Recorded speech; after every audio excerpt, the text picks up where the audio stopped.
Ayan, nilagyan po natin ng sili. Sili po yan. Sili. Para may anghang naman po.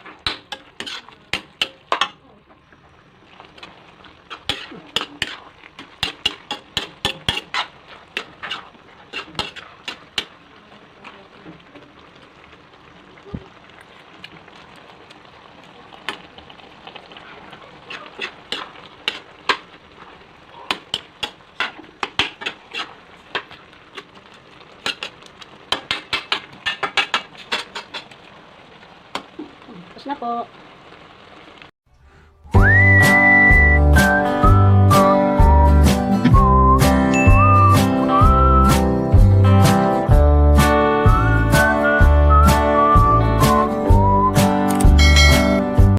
Hi, good morning mga mamshi, mga guys. Ngayong umaga ay mag-prepared po ako ng kangkong na gagawin ko po siyang laing. So, magtataka kayo kung bakit gagawin kong laing. Kasi po, may natikman po ako dati po sa restaurant na ginawa siyang laing. In-slice po siya ng maliliit. Chinap ng maliliit. So, parang style laing po. Hindi lang ang kangkong nagagawang mga adobo, na pansigang, nagagawa rin po iba-ibang paano pagluluto. So, kaya po kangkong po dahil yun po ang mas madaming tanim dyan sa gulayan ng aking biyanan. Bagong pitas po to. So, kung bago kayo sa aking channel, huwag niyong kalimutan ang aking notification bell na pindutin para lagi kayong updated sa aking mga ginagawang pag-vlog. O i-share naman nyo kung nagustuhan nyo yung aking pagluluto ng laing na kangkong. So, i-slice lang po natin ng ganito kaliliit. Yan, slice lang po natin ng ganito kaliliit. So, nakikita niyo pong malinipis. Malinipis po, oh. Ganyan lang po. Malinipis lang, maliliit lang po siya. Maliliit lang po ang pag-slice. Para gagawin natin, slice po na ng maliliit. Para pag niluto po siya. Mabilis lang. Gagawin natin is laing na kangkong. Slice lang po natin ng ganyan kaliliit. So, mag-ingat po kayo dahil minsan kutsigan natin ang talim.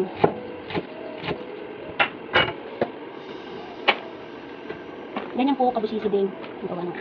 Slice lang natin ng maliliit. Pag pinay nyo po ito, masarap din po ito. Kasi kung wala kayong gabi, magagawin laing. Pwede rin po ito, kangkong na laing.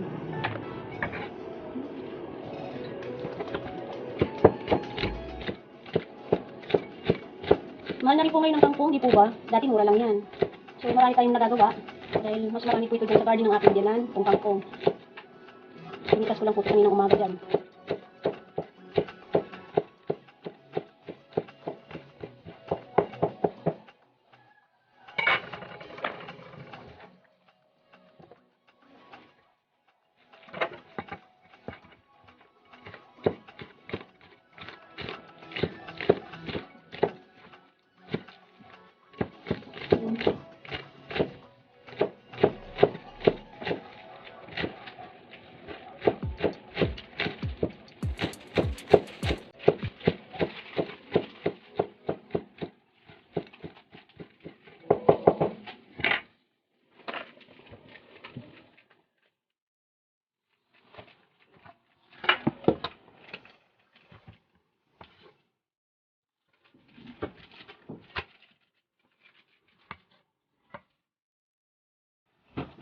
So, ayan.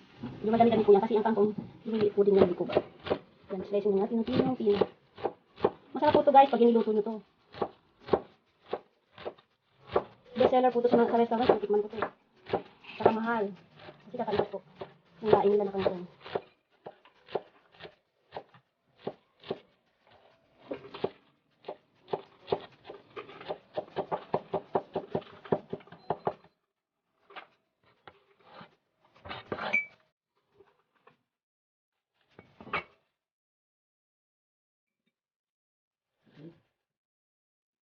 Mahilig dyan sa laing. Pwede niyo po itong gawin. Laing na kangkong.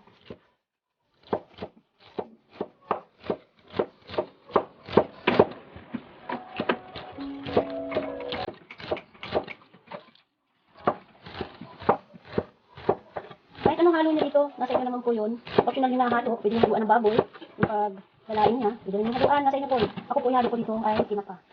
Para mas aromatic po yung tinapa. Mas malasa.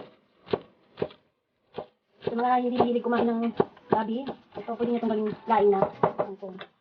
Kasi diba, yung iba kasi may sabi sa akin, hindi daw sila marunong gumawa ng laing. Dahil pag nagluto daw sila ng laing na gabi ay makati.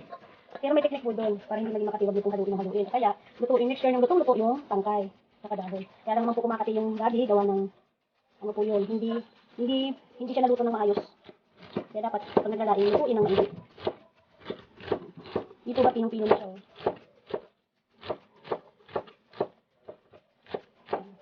Gusto ko ito yung kangkong kaming laing. Saka mahilig ko ako sa gulay talaga. Gusto ko mga gulay. Hindi na dami na.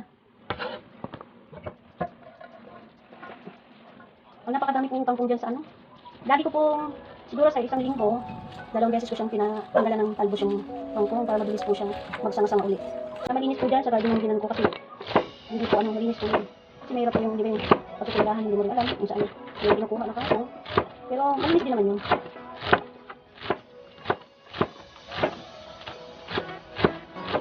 Pag hindi kasi yung mga nagtatanim din. Yung iba, sa mga ilog, diba ako, kami, kinukuha namin sila first from the garden ng aking ganun. Fresh kangkong. Diba? Maraming way na pagluto ng isang gulay kung marunong ka mag-invento. Nasa iyo yan kung paano mo pasasarapin ng isang simpleng gulay. Para sa kangkong, paano mo siya mabibigyan ng buhay. Kailangan ikaw marunong ka magsisip ng iba-ibang klaseng pagluluto. Ngayon, nabibigyan mo siya ng masarap na panlasa, masarap na anyo ang isang klase ng kangkong. Tapos po nito, diba? Gagawin mo siyang laing. Isipin niyo po, diba? Nasa isip niyo po, gabi. Hindi niyo, pero ang kangkong pala kaya, pwede po gawin siyang laing. Yan po ang i-share ko sa inyo. Pwede po siyang gawin laing. Hindi nga lang kasing lakit ng kapawis ng gabi, pero mapapasarap niyo po, mapapasarap niyo rin to. Ang kangkong. Ang kangkong ay bibigyan natin ng magandang buhay at magandang lasa. Paano siya maging healthy. Hindi lang siya pang adobo. Hindi lang siya pang sigang. Pwede rin siyang gawing laing.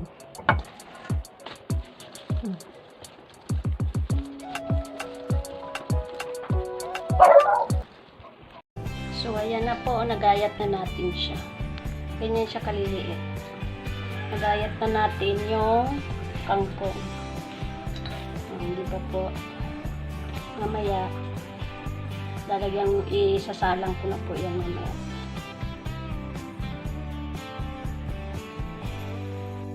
Yan. Meron po tayong sili, bawang, sibuyas, shrimp cube. Shrimp cube po yan. Tsaka luya. Ito gata. Ito yung pangalawang gata. Ito ang kakang gata. So, ang tinapa po natin, himayin natin yan.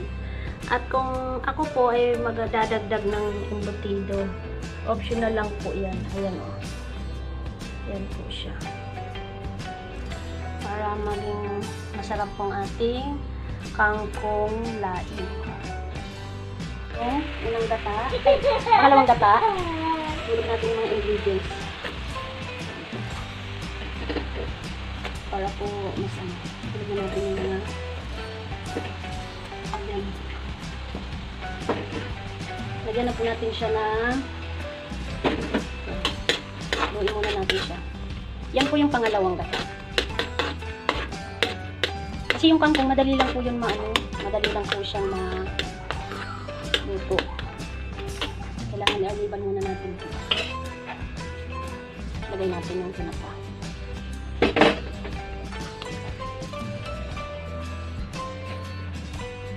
Lagyan din po natin ng asin. Muna, wag mo nang gamitin ng asin. Tansyahin nyo, baka maalat.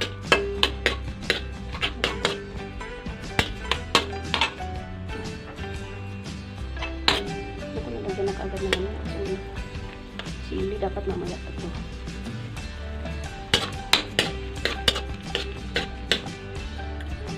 Ang sarap na po, smoky na siya.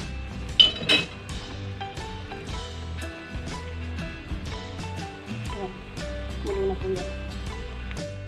Ilalagay na po natin yung kangkong na ating ginayat kanina.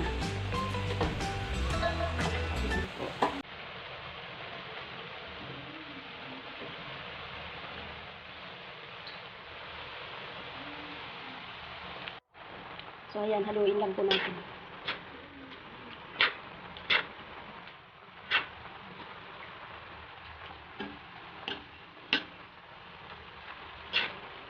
Pag medyo humukaan, malalaman na. Okay lang pong haluin to, hindi naman kapares to ng gabi. Pag hinalo mo Makati. Kangkong naman po yan. So, mamaya ilalagay natin yung kakanggata.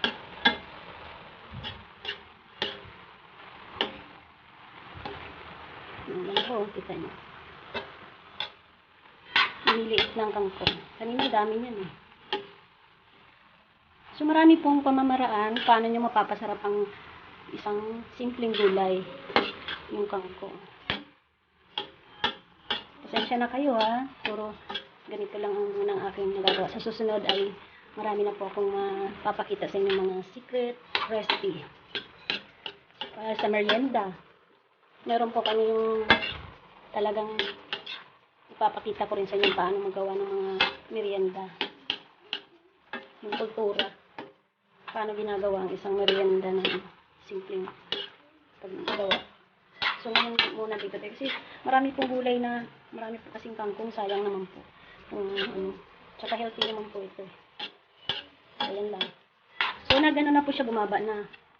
Lalagay na natin yung pangalawang gata. Sarap po. Ayan. Ayan yung pangalawang gata. Diba? Mukha na siyang laing.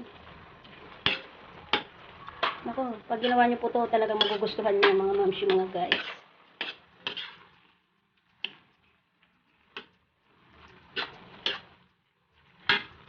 Kailangan po natin para hindi masunod. Yan lang. So, yung ginawa ko, naluan ko siya ng pork embutido. Optional lang po yan. Pwede namang hindi nyo haluan eh. Ako hinaluan ko lang para na may mga kahit pa paano meron cheese. Optional lang po yan. Kung pwede nyo namang hindi, haluan. Pwede namang haluan nyo ng pork. Pero ako, simple lang. Simple yung recipe din po yan.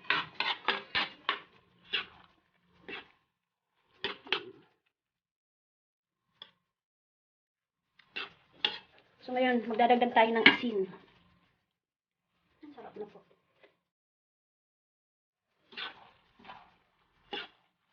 Additional tayo ng kangkong with kangkong laing. Litin na pa.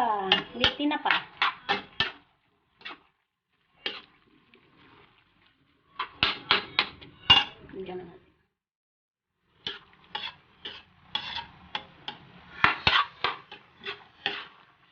Diba? Kailangan kung may matitikman tayo, may mga natatago tayo mga recipe, i-share din po natin. Hindi lang po natin itago. I-share din po natin kapares nito kung paano mo mabibigyan ng iba't ibang klaseng recipe yung isang simpleng gulay. Hindi po ba? Dapat i-share din natin sa mga ating kaibigan. Na pwede palang gawin laing yung kangkong.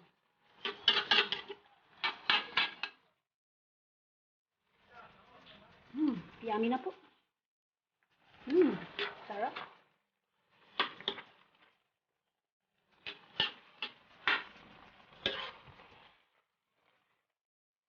So, ayan, nilagyan po natin ng sili. Sili po yan. Para may anghang naman po.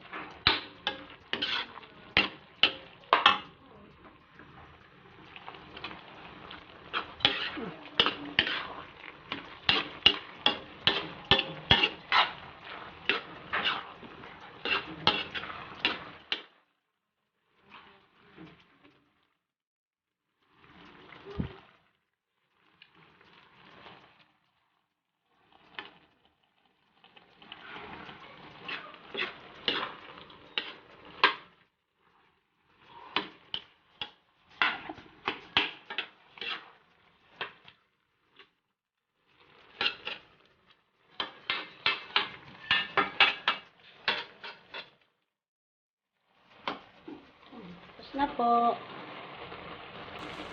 So, ayun po. Tapos na po ang ating laing na kangkong.